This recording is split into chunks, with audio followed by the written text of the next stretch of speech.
Detroit's big three automakers reopened today. That means GM workers at the town of Tonawanda plant also returned to work this morning. General Motors says everyone will be required to comply with a robust set of health and safety measures before coming into the facility.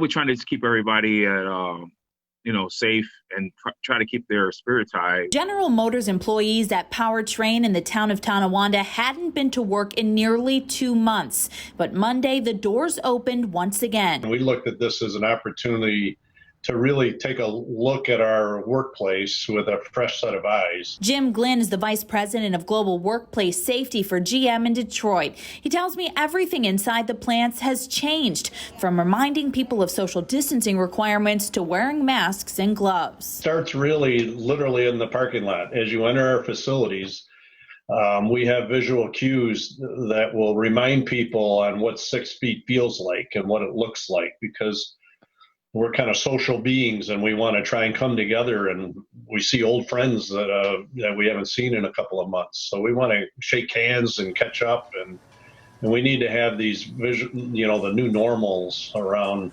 Glenn says as a routine, temperatures are checked. People are screened before even coming into the building. Have you traveled in the last 14 days? Have you come in contact with anybody that has the virus? Do you have any of the following symptoms? GM says there are various safety meetings employees are required to attend. There are hand sanitation stations, and regular hand washing is encouraged and required. It's going to be this is a new norm, the new normal, as they say, right? We don't know how long it's going to be. We also don't know. I just pray that everybody's safe, GM says in the case of an employee getting sick, there are medical personnel on site. If an employee is not feeling well, he or she should not come to work. If an employee gets sick on the job, GM says there are contact tracers in place to notify those who have been around the infected individual, and each will isolate for 14 days. J.R. Baker is the president of local union 774. He says for the most part, employees are happy to be back, but there is a sense of anxiety. It's going to be this is the beginning of a tough battle.